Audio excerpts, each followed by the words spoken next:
الله و برکاته.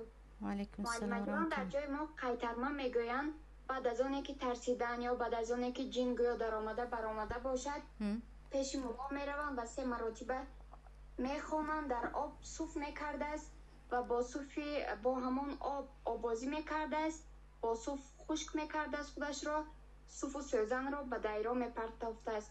آیا این کار درست است؟ همین آخرش درست نیست، لیکن بیشترش درست است و سوزن و این چیزها درست نیست. در ما قیتر ما گفته رقیه رو میگویند، در جایهای ما هم هست در اشت. لیکن خواهران عزیز، رقیه شرط و شرایط خودش را دارد. رقیه خانی، کسی که رقیه میخواند او باید از قرآن و از سنت، از علم شریعت باخبر باشد و اهل تقوا باشد، چون رقیه هم نمود دعا هست که دعای اهل تقوا اجابت است. به هر نزد مولای مرا رقیه خان گفته رفتن این احمقی است. به یعنی هر مولا دیگر عالم نیست، این رو همه ما میدونیم. در تاجیکستان آن همه نفرانی که توقه دارند و ریش دارند و خلطی سفید دارند معناش نیست که آنها عالم هستند. شما مثلا رقیه خواندن، مرا بخوان به من دعا خوان گفتید، انشالله باکی ندارد، اگرچه یکی از صفت‌های دور از توکل است، چون که پیامبر خودشان به خودشان می‌خواندن یا خودشان یگان کس رو به من خوان نمیگفتن یا به بیمار خودشان می‌خواندن، یعنی نزد کسی رفته مرا خوان گفتن هم این خودش از توکل دور است. در این باره صحبت کرده بودیم.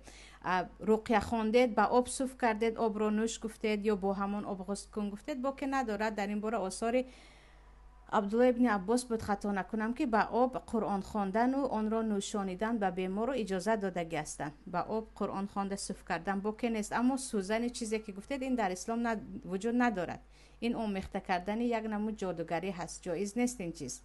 و وقتی شما به گفتی خودمون قیترمه یا دم یا گفتیم دعا خوانانیدن نزد کسی می رویم، خواهران عزیز یقین بدانید اجابتی دعای بیمار، اجابت دعای خودتان، دعا کردن خودتان و صف کردن خودتان بالاتر میستد که نزدیک کسی رفتید. اما یکی شد و رفتید باید نزد اهل علم روید، اونه که علم دارد، نه اینکه نامش ملا هست، اونه که علم دارد و از علمش شما با خبر در جای خونده است.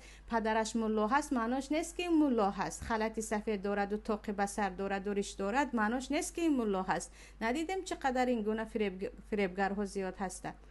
و همین رو هم بدونید که اصلا ابدا یک آدمی که اهل علم است وقتی به شما دعا میخواند سوزن بگیر و دریا برو نمیگوید.